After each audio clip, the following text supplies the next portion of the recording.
Geordie Journo's back here outside the Newcastle United Media Centre, pretty much on the pitch at Whitley Park, where Newcastle under-21s play. So yeah, me and Jordan have been speaking to Eddie Howe this morning ahead of the big test against Manchester City. Very early on, injury update from Eddie Howe. We had a feeling, didn't we, because we knew he'd missed training this week. Alexander Isak, toe injury, still lingering on. He got through the Fulham game just, but now is a major doubt for Man City, which is a big blow for Newcastle.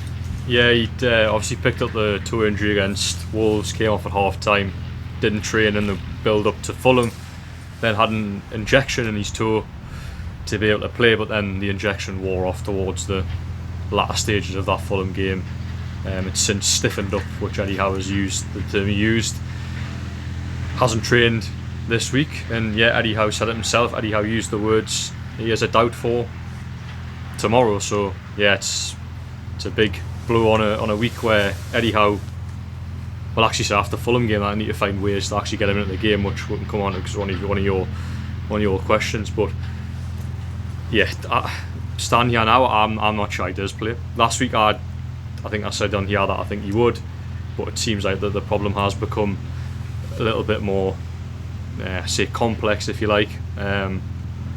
Eddie Howe spoke about the sort of the process of he's basically got a broken toe, hasn't he? He said it sounds worse than what it is, but he's got a broken toe. Yeah, he said it's up to him if he can deal with the pain barrier. So I think and they sort of put an emphasis on the player.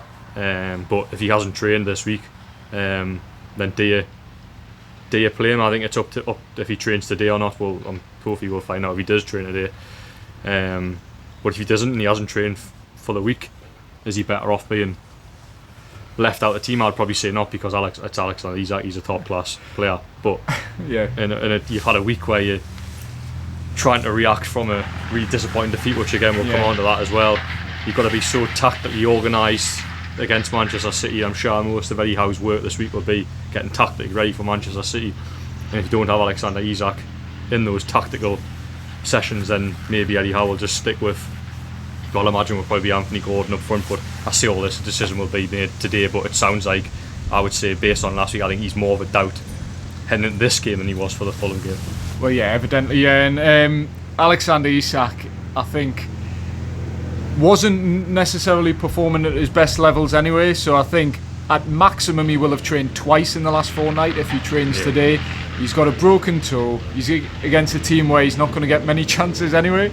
He is Newcastle's only proper fit senior striker, because he made it clear Willisula is at best Newcastle's fourth choice. He described Anthony Gordon as the third choice striker. Exactly, yeah. Which I thought was quite interesting. So that's another problem where you've signed a young lad for 10-15 million pounds, and there's players you'd rather play out of position than him, which I get, because I think Anthony Gordon is a more effective player in the side and more experienced, and probably he scored goals in the Premier League at the end of the day. I think it's the easier option for him as well, because one of the questions asked is about Harvey Barnes and Anthony Gordon playing the same team. Finds that solution, and it finds a solution because ultimately you're forced to play Anthony Gordon as a central striker. So I think it makes a decision for Eddie Howe, because I don't think, having reflected on it from last week, I actually don't think Anthony Gordon and Harvey Barnes can play in the same team on a consistent basis. I think you've got two players there who, and Eddie Howe said it himself, want to play on the left hand side, play their best football on the left hand side, and it's not possible. He said he was confident a solution could be found, but in the games this season, I'd say Harvey Barnes deserves to start with Anthony Gordon. I don't think Eddie Howe drops Anthony Gordon for 1 minute. And then if you look at the sort of probably Newcastle's best sequences of attack this season have been Harvey Barnes coming off the bench, which isn't fair on Harvey Barnes, because as I say, I think he deserves to start. Grasscutters are starting to come out. I think they're going to get their revenge, the ground staff, over the fact we are on the outskirts of the pitch. So they've got the lawnmowers at the ready. So just potentially bear with us, but we'll keep talking as long as we can until we get basically forced to move. Yeah, so I was just saying, I think he's hands forced. I think Anthony Gordon will obviously start the game if Isak is unavailable. And then later down the line there has to be a solution found, because if you look at the three-man attack, Barnes, Isak and Gordon on paper is your best Very attack. good. But that's your three best individuals, but does it work as a sort of a three? Does it add balance? I think at the moment, them questions still have to be answered. So yeah, we'll wait and see. But Eddie Howe was sort of, I put that question to him and he said that he was confident he'd find a solution. So, but he's got lots of other solutions to find as well, Yes. let's be honest. Well, the one I asked was about Alexander Isak, because actually I was driving in and I was speaking to Craig Hope, friend of the channel. Friend of the channel. As I always say. Yeah. And we were talking about Alexander Isak, and he was saying he had a bit of information where he'd actually broken his toe, and I was like, well, he hasn't trained this week, so there'll be something there which makes him doubtful. So I'd come into the press conference, those were my questions, and then by the time they come, those questions naturally come out. Eddie Howe actually, I think, said in one of his first answers to Matthew Raisbeck, It was his first question, that Alexander Isak has still got that toe problem, and then throughout the press conference it emerged he'd broken his toe, he hadn't trained, so confirmed what we basically knew. So those were my questions that I had prepared. So thinking off the cuff, obviously Eddie Howe spoke about having to bring out the best in Alexander Isak. I thought his lack of training prevented that, and he went, well, yes, to a degree, but he's had conversations throughout the week with Alexander Isak to try and get him to his best levels, analysed video footage, because it's not I think we spoke about it on our Shots TV video, it's not necessarily a performance level thing with Alexander Isak as such. It's more the system getting him involved in games, because he's just not getting in those areas, getting involved or getting those chances. He had 2 shots against Fulham, didn't register a shot on target. Yeah. And yeah, this is a player who scored 25 goals last season and has basically barely had a sniff this season. He scored 1 tap-in against Spurs, but flattered to deceive in a lot of ways and struggled to get involved. So that's something Newcastle need to address. They haven't been able to do that because Alexander Isak is basically injured. He's not training. And you haven't got the alternative with Callum Wilson because he's out injured as well.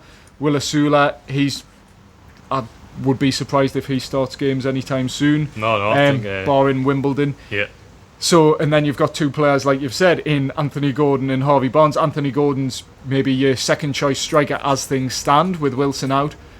But then both these players, Harvey Barnes and Anthony Gordon, want to play on the left. So it's a conundrum for Newcastle from front to back, really, because the midfield is obviously an issue as well. And Eddie Howe touched on the likes of Bruno, Joe Linton getting to their best levels. And I put a question to Eddie Howe about Newcastle's identity, which I don't think he liked.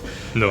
Because throughout the second half of last season, the question marks about Newcastle's identity, that intensity, that free-flowing football, high press, aggression, the sort of gamesmanship element as well, it got called into question, and Eddie Howe pointed to the lack of Joe Linton being a big reason for that. It's personnel based. So I said, look, Joe Linton's come back in the side. He's struggled this season, Joe Linton. On the road, he's been abysmal. Let's be honest. He doesn't turn up away from home. He's really struggled. So I just asked Eddie Howe, look, you said he's such a big part of the identity. Now he's back. Why is the identity probably got even worse? Like, it's got less, more vague, less clear. And he said, well, it's not down to one player. And so he basically implied several players are not doing what he wants to do. I think he's trying to protect Joe Linton, because if you look across the team, and I don't necessarily agree with sort of the individual performances. I don't necessarily agree. That's a problem. It is a factor, because individually you look at players this season, they haven't been the best levels. But as I spoke about on our Shots TV video, I think it's more of a system, because you've got good players now, don't become bad players overnight. Obviously you like your Isaks, who we spoke about, Bruno as well.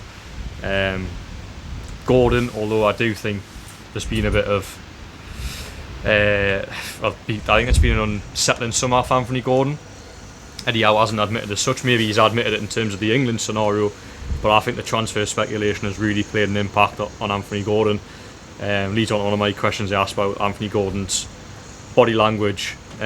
Sort of acknowledged it didn't necessarily agree that Anthony Gordon came back different, which I asked, had he came back different, had you noticed a difference in Anthony Gordon since he'd returned? Said it was more of a frustration from a team point of view. Everyone was frustrated last weekend, so they've got to be mindful of how that looks. But I think Anthony Gordon is a player that has really been impacted by that talk of Liverpool, and I think that's why the talk of a new contract is probably really, really important actually. Because I think Anthony Gordon has went from a lad top of his game last season, thinking he'd be here for years, to then actually thinking about the possibility of leaving because your boyhood club essentially comes in for you. Yeah. So to show a bit of trust in him and give him a new deal, he's probably earned a pay rise, if you like, if that's how you want to you put it. I think having his future settled, if you like, an extension, a pay rise reflecting sort of his new role in the team or heightened role in the team, I think that could be really key to him performing well again. Because he's the big one for me. Gordon it was Newcastle's player of the season last season, and when he doesn't play well, look, it's the same for a lot of players. You need your best players playing well, simple as that. And I agree we haven't seen Newcastle's best players perform well this season, but I do think it's also a system issue as well, which Eddie Howe said he is trying to address, but he has pretty much, I think, put the onus on the players, to be honest, ahead of Man City, where they all knew last weekend wasn't good enough. He said there'd been honest conversations from last weekend, and it's about players reacting now, and hopefully you'll see that against Man City. Yeah, and Anthony Gordon, new deal for him, sounds very close. Eddie Howe wouldn't confirm it, but no, so he wants him to stay. No real surprise there. It's just something that suits all parties, because Anthony Gordon signed a long-term deal when he first arrived at the club.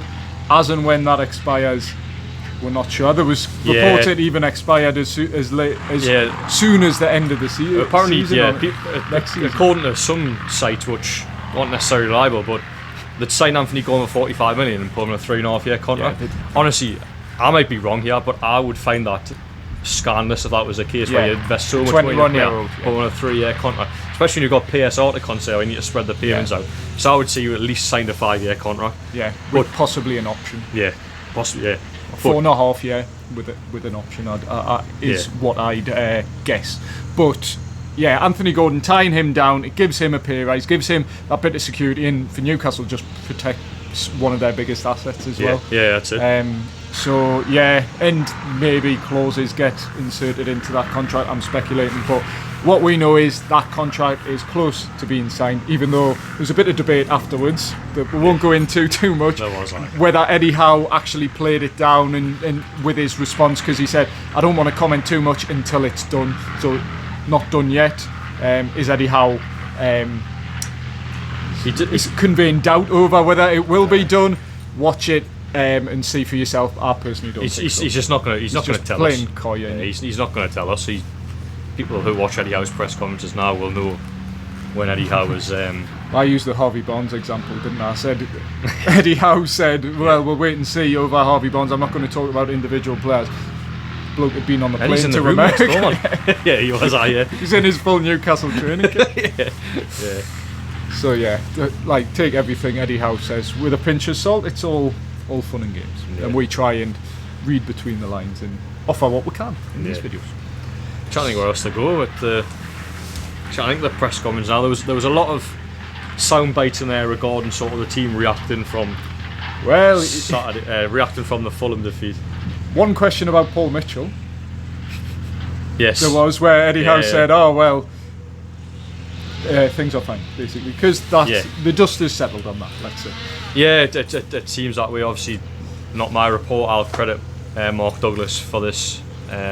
Said that there was clearly talks from Paul Mitchell and Eddie Howe this week. So yeah, hopefully that's all gearing up to a successful January. Now Yasser Ramayan is on Tyneside this week, as we believe he'll be at the Manchester City game. We got word of that sort of, was it back end of last week or early this week, but we did get told about that, which would be second appearance in quick succession, 3 weeks. A second successive home appearance.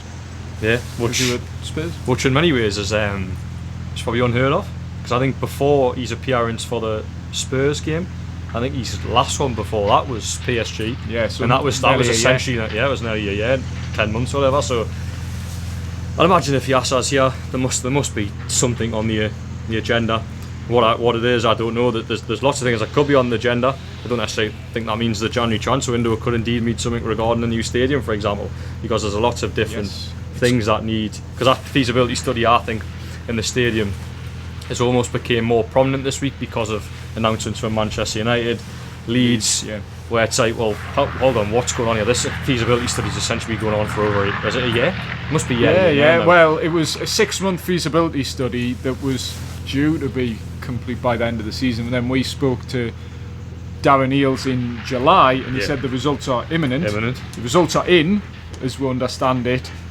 Those results haven't been shared. They are confidential with the club, but they need to consult as per the terms of it, and as per the statements they've put out, they have to consult the fan advisory board, which I think there's a meeting next week. Whether Darren Eales will be there, I don't think so, but we'll wait and see what comes from that. But it's also worth noting the takeover 3 years old in a couple of weeks, so flew over. Yes, so whether there's a big announcement for that, we'll wait and see. But what happens with the stadium, I don't know. It's all a bit really dragged on. Well, it's just the point. I just want an outcome. Oh, the biggest issue at the moment is a bloody fence going up outside the East Stand. It's shocking, isn't it? Really? Ellen Road doesn't get a fence outside, does it? Ellen Road, to be fair, having visited there, and anyone who's visited there can attest to this, that needs more than a lick of paint. That needs knocked down and started again. It's an old. It's a relic. It's a good ground, but it's great ground, great atmosphere. I enjoy going to Leeds when I miss Leeds. Good away day, close away day. There's few and far between these days, but that stand we're in, which is the home stand, the main stand, where the press box is, definitely needs an overhaul. So that'll be a welcome boost for them, but we're more concerned about Newcastle and St James's Park. So hopefully we'll get the results soon, and who knows, maybe Yas has a PR. I'm just speculating. He's right in the check. But you'd think for attending for the second time or the second consecutive home game, you'd think there was something happening. But maybe just wants to come and watch Newcastle versus Manchester City, because big game. Two big, essentially countries, so to say. Not according to the Premier League. Oil derby. Maybe not go there. But it's always.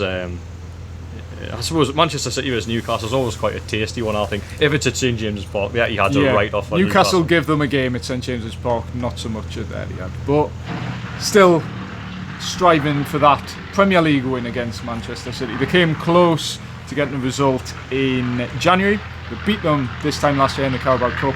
Then that 3-3 thriller in the Eddie Howe's first full season at the club. Where 3-3, they were 3-1 up. I thought they were going to win it, but Man City do what they do. And there's some big absentees for Man City. We talked about Alexander Isak potentially being out. Rodri's a big one, and then Kevin De Bruyne as well. But Eddie Howe he stressed that Man City are going to have a world-class midfield regardless of who's injured, really. But I mean, De Bruyne is apparently a major doubt. Obviously, Rodri's out for the season, unofficially confirmed, but probably will be out for the season. But then you've got players in there like Bernardo Silva, who always causes Newcastle problems, you'd think.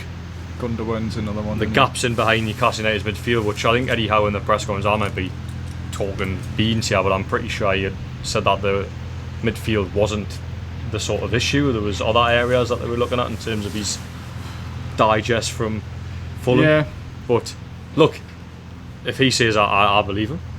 If he's had a week to reflect on Fulham, and he believes that there's issues other than the midfield, I believe him. But then it's about finding those solutions. He's got to prove himself, back himself, and prove himself right ultimately. But Bernardo Silva can easily pick up them pockets where Kevin De Bruyne would have been. Of course, they've still got decent players. Kovacic as well, who can come in and decent players. All right. Not a Geordie, decent players. They're a decent team, Man City. But they've got players that can cause you problems. I like the new Brazilian that's came in. Is he Brazilian? Savinho. He's got a Brazilian name. He is. From Girona. Yes. But technically not from Girona. Yeah, I like the look of him. I think he's very Morales-esque in terms of cutting inside. Haaland, of course, is back on top form. I'm going to jinx it. Never played well against Newcastle. Right, he Jamal- did score in his last visit Aye. to St James's Park. He did, yeah, because he hasn't played in the last two at St James's. It was a tap-in. He didn't play well in that game. No, It was like a back post bundled it in. Erling Haaland doesn't play well against Newcastle. Clip this when he scores his hat-trick tomorrow or whatever. Come back and hammer me in the comments. But yeah, I always think Jamal Lascelles keeps him quiet, so he'll be a big miss tomorrow, Jamal. Well, to be fair, Botman usually does well up against Man City. Or does he? I don't know. I'm at... Dan Burn. It's going to be Dan Burn and Fabian Schär, barring any injuries. So Yeah. what team do you go with? Oof. Team do I go with? Nick Pope on his dodgy left shoulder. Do you keep him in? Yeah, he's got to. I think Nick Pope with one shoulder's probably better than the current crop of goalkeepers that have got. No disrespect, of course. That's probably No disrespect, but hammer Martin de Backer. sorry, that's really strong actually. But Nick Pope is by far the best goalkeeper of the club. That's what I'm trying to say. Yeah. Maybe that bit was harsh, but yes. Anyway, Nick Pope and goal. Yeah. I've been Conversation over the fullbacks, wasn't it? Yes. Because and Liam said this previously. Tino Livramento is the case to start him at left back. I think Yeah. it's harsh. I think he's based on the evidence that we've seen from Livramento. He's played better at left back for Newcastle than he has right back. He's one of the players who hasn't done it so far this season. Yeah. One of many. But I was actually going to say, and this is a U-turn for me. I would probably play Livramento at full back against City. Trippier on the bench. I think so. I don't know if I believe that. Yeah, I've said it now. I'll have to double down. Okay. I think I'd probably go with Livramento at right back. The back, well, yeah, Schär and Burn probably pick themselves. Do you bring in Lloyd Kelly at left centre half? I think I would be doubtful of that, but it's maybe a conversation to be had. Lewis Hall, I think, for as much as he's got his defensive faults, has probably brought a better balance down that left hand side. He probably has, but then you've got a back four where two of them Want to get forward. being brutal or get forward and are questionable defensively. Both players have had serious questions asked of them defensively this season and struggled to answer them. So you're going to go Trippier? You go Trippier, right? Yeah, or you hope Newcastle can somehow stay in the game and you bring Trippier on to calm things down in the second half. But there's no guarantee of that. I'd just start your best team. You have to against Man City, and I think Trippier's in the best team. I think there's maybe more of a case that Tino Livramento could play left back, but I think that's probably a disrespect to Lloyd Kelly and Lewis Hall. I think Lloyd Kelly, actually, as much as he was hooked at half time against Fulham, was one of the better players in that game. Some people disagreed. Some people said he had a bad game and didn't cover himself in glory. I actually thought in a very bad Newcastle first half performance he was one of the decent players. Yeah, I think he came because he came off at half time. He almost just he's been playing badly. Yeah, I actually think he got some unfair criticism. I thought in a bad bunch he was actually all right. But they seem to be getting more sort of joy with Lewis Hall. Yeah. As much as I say, I still think he's got defensive faults. But looking at the two, like Kelly and Lewis Hall, I think Lewis Hall's probably had a better start of the season. But then again, like Kelly did actually get an assist against Tottenham and did well. Probably in terms of debut, was brilliant. His first half against Spurs was excellent. He was brilliant against Spurs in that first. But I'm just leaning towards Lewis Hall. What about you? I want to see Lloyd Kelly get another chance. I think he was. I mean, he started against Fulham and was unfairly hooked. Whether Eddie Howe saw something I didn't, and maybe he saw something that other people also saw. Maybe. Just to get Lewis, it was just because Lewis Hall brings the attack, and I think that's maybe one for. I don't know. I'd like my defenders against Man City to be able to defend. You can get at Man City. That's the only thing I would say. But you that's true. Yeah, you can't get. Like Kelly's shown the ability, like you say, to get forward because he did it against Spurs. You can't get at Man City, but it's about the recovery runs against Man City because the counter Newcastle have done it against them in recent years at St James's, where they've been able to counter attack the 2 goals. As I mentioned, that there was a video midweek, might be in the shots on, where Anthony Gordon and Alexander Isak had 2 identical goals. You can get at them. St Maximin had his best game ever in Newcastle shirt against Man City. You can get at Manchester City's defence, but it's just about defensively. Is if you commit bodies forward, can you get bodies back as quickly as possible? If not, then give Man City space. For a tough afternoon. Yeah, you're in big trouble. But do you take risks? I think you've got to take risks against Man City. I think Newcastle have done that at home against Man City in recent years. I think to probably win a game, they're probably going to have a similar They're going to need luck on the side because I think they've been unlucky, certainly in the last home game against Man City. So they need a slice of luck as well as taking risks, taking the game to Man City as much as they can. They're the home team at the end of the day. But yeah, moving on to the midfield, another player who Eddie Howe was obviously asked about was Sandro Tonali. Bit of a blow for him, probably missing the Wimbledon game being postponed, because that was a good chance for him to start and maybe get some minutes. But yeah, Eddie Howe was asked a few questions about him actually. When does he come into the side? Is he ready to start? Did his 180 minutes with Italy in the international break, did that benefit him? Did it hinder him? Would he have wanted that controlled differently? But yeah, he gave nothing away whether Sandro Tonali would start or not, really. No, he didn't. No. I'm just thinking in my head, would I start him? I mean, I probably would. I think he's. I think it sends a strange message when the midfield are so dysfunctional. Exactly. When the midfield are underperforming, and you've got a player there who's chomping at the bit to come in. Your most expensive midfielder of all time, who's played at the top level.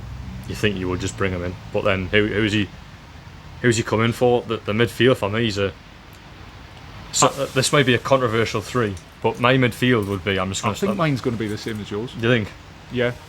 Okay, right. So I would go Bruno, Tonali, and I'll put Longstaff in there. Yeah. And I know people hate that. Yeah. But against any team, really, at least Longstaff gives you that bit of press, sort of high energy, if you like. He makes Bruno look better. He puts legs around, because Bruno, he's a quality footballer. He's not very quick, because that's not one of his qualities. I agree. I think Bruno's probably a little bit exposed. Maybe even the same for Joe Linton when he's in there as well. Where I think Joe Linton is quick once he gets into his stride, but he's not very quick in sort of recovery. So I think Longstaff brings a better balance in there personally. He doesn't give you that quality that maybe a Joe Willock or Joe Linton would probably give you in that final third. But everything in the main and the midfield, I actually think there's a lot of value in putting Sean Longstaff in there. I know there'll be lots of people that disagree, because I've been listening to BBC Radio Newcastle this week on my journeys on the car, and there's been a big discussion on there about Sean Longstaff, and there's been a lot of supporters who don't buy into this theory that Newcastle are a worse team without Sean Longstaff. I don't totally buy in that myself, but I see values as to why he should play, because of what he brings you. So yeah, that's sort of my argument for putting him in, because Joe Linton doesn't deserve a start 11 place, I don't think. But it's always on them where he does give you that aggression, so you can put him in there and hope he plays well. But if you look at consistently how he's performed this season, in my opinion, doesn't deserve to be in the or against Man City previously team as well. Yeah. He could be playing his best football in the Newcastle shirt, and then a game against Man City comes up and he does struggle sometimes. But points to prove. If there's been big conversations this week, then hopefully you'll see a lot of players out there who has points to prove, and maybe that's, if not, maybe the term's too strong, but last chance saloon for a lot of players, where it's we've had honest conversations this week. If you don't perform on Saturday, that's it. We've had a honest conversation last week. I told you what to do. If you didn't do it, then you're coming out. So maybe there'll be a last chance for some players. And I think if you talk about last chances, I think Joe Linton is on it personally. But yeah, going back to my I would probably drop him out for Sean Longstaff personally. Yeah, that's a big call, and I don't think for one second Sean Longstaff is the answer. No. But it's a case of making statements. Joe Linton has been offered for. Okay, he had that last 20 minutes against Spurs where he was good. The other games, particularly away from home, he has struggled. Yeah. Sean Longstaff, look, he's not the answer, but he does make Bruno look better. And historically, whenever Sean Longstaff's dropped out the team, Newcastle have got worse. You look back at Newcastle were doing well. Sean Longstaff came out against Aston Villa, and then they looked a shell of the team when they were in the midst of a decent run at that time as well. So yeah, Sean Longstaff offers something that maybe a lot of us don't see. So yeah, I would put him in. He'll have a point to prove as well after dropping out the team. Sandro Tonali obviously has a point to prove, and I think with his quality, we need him in sooner rather than later, really, before it starts to get silly. You probably would have started at Wimbledon, but now they've had a full week on the training pitch. Get him in, see how Bruno and Tonali link up, because two midfielders of their quality, their ability, Eddie Howe needs to be making that work, and that will be the key to Newcastle's midfield success this season. I think you can't have best part of £100 million worth of midfield talent and only be able to play one of them at any one time. So yeah, that's another solution Eddie Howe will have to find. And then the front three. Yeah, we've agreed on the midfield three. We've disagreed on one on the full-backs. What's your front three? Isak. Under the Isak, I'm doubtful of anyway, because he didn't get involved against Fulham, and this is ridiculous. He's Newcastle's best striker, but with 1 day's training in the last 2 weeks, a broken toe, let's just say he may well be involved, but I'm just going to rule him out for now. You play Anthony Gordon through the middle, reluctantly, Harvey Barnes on the left, and Jacob Murphy on the right. Jacob Murphy, yeah. If Isak's... Get Miggy in, man. He deserves a chance. Miggy's just been written off, really, hasn't he? He's not even. He's not even coming off the bench in games, which... That's a shame. He's been faded out, I think. It's a shame, really.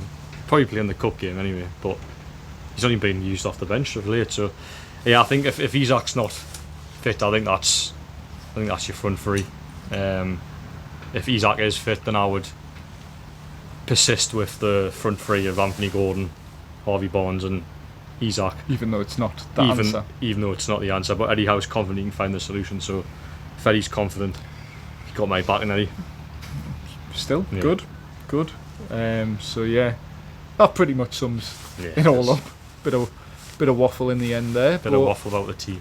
Yeah, but we'll be back obviously at St James's Park tomorrow, joined as always by Liam Kennedy. Yes. I know he's got tickets to an upcoming game, but I think it's the Wimbledon game, innit? So yeah.